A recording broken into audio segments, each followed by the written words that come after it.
Salut et bienvenue dans une nouvelle vidéo.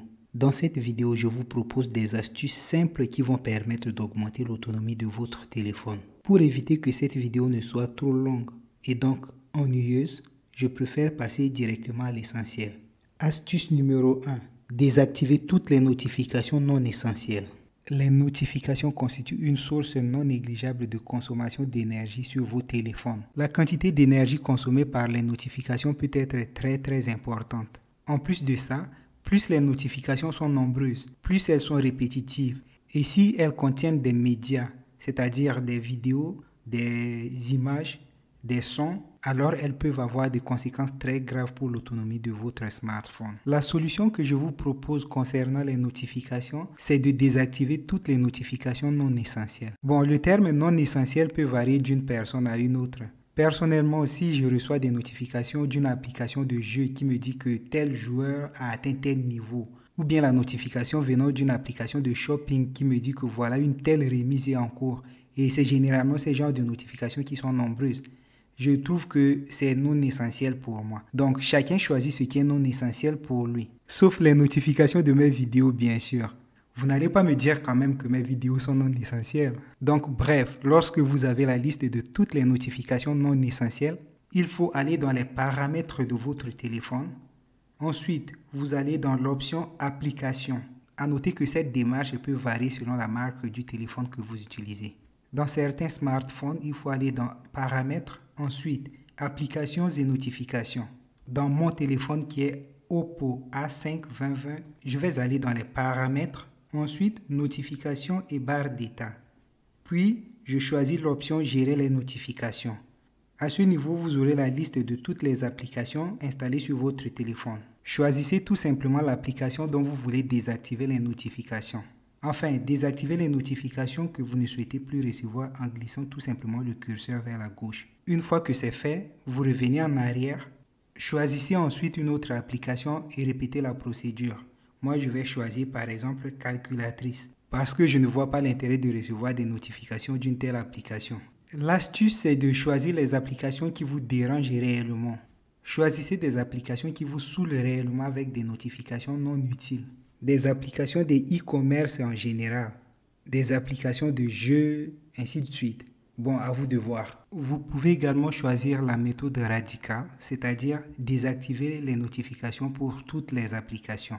Vous pouvez y arriver en procédant comme on l'a vu précédemment. Vous allez désactiver les notifications pour chaque application, une après une, jusqu'à ce que les notifications pour toutes les applications installées sur le téléphone soient désactivées. Ça va prendre un sacré temps quand même, à moins que vous n'ayez qu'une dizaine d'applications installées sur le téléphone. Mais si vous en avez une centaine comme dans mon cas, vous aurez donc besoin d'une autre méthode pour aller plus vite. Dans le cas de mon téléphone, il faut aller dans les paramètres, ensuite ne pas déranger. Faites glisser le curseur à gauche devant autoriser notification. Astuce numéro 2. Fermez les applications en arrière-plan. Parmi les applications que vous avez installées sur votre smartphone, il y a un bon nombre qui continuent à fonctionner en arrière-plan, même lorsque vous ne les utilisez pas. Et ceci cause une consommation énorme de la batterie de votre smartphone. Pour fermer les applications en arrière-plan sur un téléphone Android, il faut tout simplement appuyer sur le bouton récent ouvert. Le bouton récent ouvert peut varier légèrement selon la marque de téléphone que vous utilisez. En général, il se trouve en bas de l'écran et à gauche. Sur mon téléphone, c'est le bouton qui est représenté par les 3 lignes parallèles horizontales. Sur certains smartphones, au lieu des 3 lignes superposées, vous allez avoir un carré. Appuyez sur ce bouton et vous aurez une liste des applications récemment ouvertes qui fonctionnent en arrière-plan. Faites-les glisser tout simplement vers le haut ou bien appuyez sur X pour les supprimer. Si vous avez un iPhone, il faut appuyer 2 fois sur l'écran d'accueil. Vous aurez donc une liste des applications qui sont en train de fonctionner en arrière-plan. Faites-les glisser tout simplement vers le haut pour empêcher leur fonctionnement en arrière-plan. Astuce numéro 3, désactiver les services de localisation GPS. Les applications qui utilisent la localisation GPS consomment beaucoup d'énergie. Vous pouvez économiser de l'énergie en désactivant la localisation GPS pour des applications qui n'en ont pas besoin. Ou bien pour des applications qui en ont bien besoin mais que vous n'utilisez pas souvent. Suivez ces étapes pour désactiver les services de localisation GPS sur votre smartphone. Puisque le chemin vers les options que nous utilisons dans cette vidéo et même l'application de ces options varie d'une marque de téléphone à une autre, je vous propose l'astuce suivante pour bien profiter de cette vidéo. Donc, au lieu d'aller dans les paramètres de votre smartphone et de chercher parmi toutes les options des paramètres de votre smartphone, celles que vous souhaitez utiliser, je vous propose ce raccourci.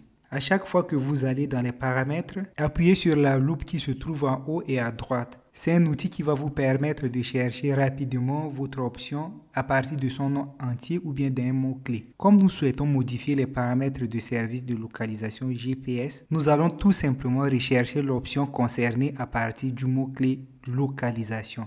Donc, écrivons localisation et puis appuyons sur rechercher. Ici, nous avons la liste de toutes les options qui contiennent le mot-clé localisation. Nous sommes intéressés par service de localisation. C'est pourquoi nous allons appuyer dessus.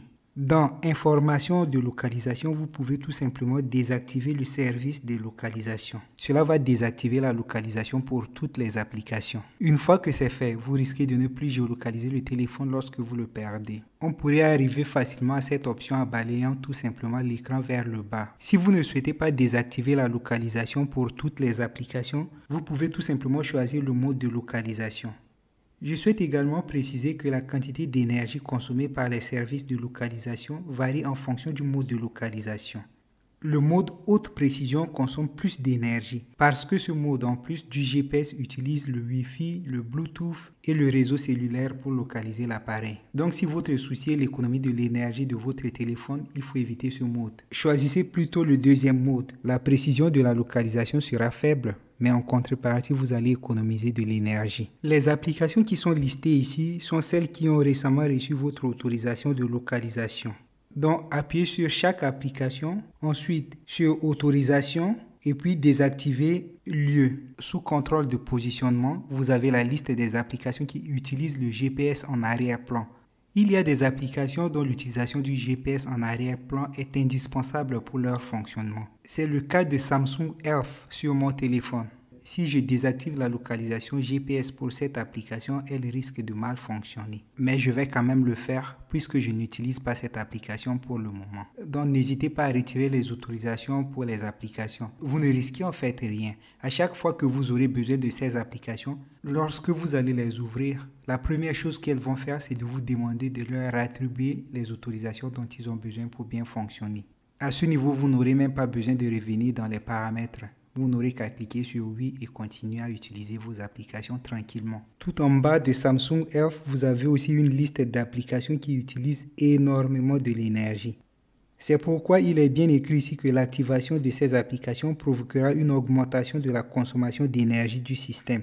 Prenez le soin de désactiver l'utilisation de GPS pour toutes ces applications. Passons maintenant à la prochaine astuce qui concerne l'affichage et la luminosité. En règle générale, l'affichage en noir et blanc, mais aussi l'utilisation du fond sombre permettent d'économiser une grande quantité d'énergie sur votre téléphone. Le fait est que les écrans de la plupart des téléphones modernes sont conçus pour ne pas allumer les pixels noirs. Donc, si vous affichez en noir et blanc ou si vous utilisez un fond d'écran sombre ou noir, il y aura moins de pixels à allumer et de ce fait, vous allez économiser de l'énergie. Ce qui veut dire que la quantité d'énergie qui devrait être utilisée pour allumer les pixels noirs et sombres sera économisée. Pour définir un fond d'écran noir, je vous propose la démarche suivante. Allez dans les paramètres. Ensuite, rendez-vous dans les options écran d'accueil et thème. Tout en bas, vous verrez choisir le thème et définir le fond d'écran. Je vous conseille d'aller dans choisir le thème. À ce niveau, vous aurez deux catégories de thèmes. Vous avez les thèmes du système, ce sont les thèmes qui viennent avec le téléphone. Et vous avez également une liste de thèmes que vous avez téléchargés vous-même. Généralement, les thèmes du système sont clairs et colorés. C'est pourquoi nous allons les éviter. Nous allons chercher parmi les thèmes téléchargés. Si vous avez un thème sombre déjà téléchargé, appuyez sur ce thème pour le sélectionner. Tout en haut de l'écran, vous avez un aperçu de votre thème. En bas de l'aperçu, vous avez l'applicabilité. Je vous conseille de cocher toutes les cases sous applicabilité. De ce fait, vous allez utiliser ce thème comme fond d'écran d'accueil et en même temps comme écran de verrouillage. Appuyez ensuite sur appliquer. Si vous n'avez pas un thème sombre parmi les thèmes téléchargés, vous appuyez sur télécharger plus. Si vous restez au niveau de thème et que vous appuyez sur Rank, vous allez avoir la liste des thèmes les mieux notés par d'autres utilisateurs. Sélectionnez un thème sombre qui vous plaît, puis téléchargez. Une fois que le téléchargement est fini, vous cochez les cases de l'applicabilité selon votre choix, puis appliquez. Vous pouvez passer autrement en appuyant sur fond d'écran. Vous aurez la liste des fonds d'écran les plus populaires. Sélectionnez un qui est sombre, puis appuyez sur télécharger et enfin appliquer.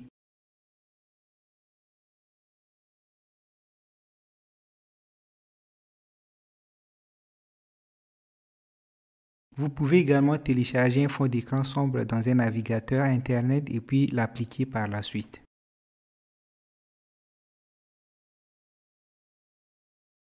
L'activation de l'autoluminosité est très importante pour la gestion de la batterie de vos téléphones. En fait, la fonction d'autoluminosité permet de choisir juste la quantité de luminosité qu'il faut pour que vous n'ayez pas mal aux yeux en lisant sur votre téléphone, tout en consommant moins d'énergie de votre système. Évitez de choisir le maximum de luminosité, car ceci consomme énormément de batterie. Très souvent, le jour, nous avons des difficultés à lire sur l'écran de nos téléphones.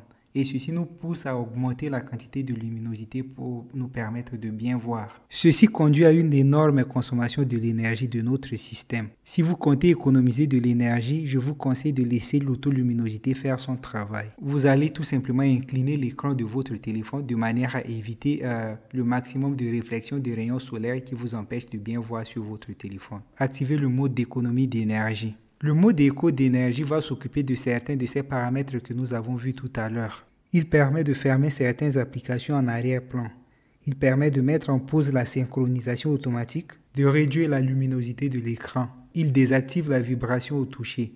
J'ai oublié de le mentionner tout à l'heure. La vibration est une source supplémentaire de consommation d'énergie. Vous pouvez également définir un niveau de batterie à partir de laquelle le mode éco d'énergie commence à fonctionner. Si je choisis par exemple 25%, alors à chaque fois que ma batterie sera à 25%, le mode éco d'énergie commencera à jouer son rôle. Eh bien les amis, nous sommes arrivés à la fin de cette vidéo.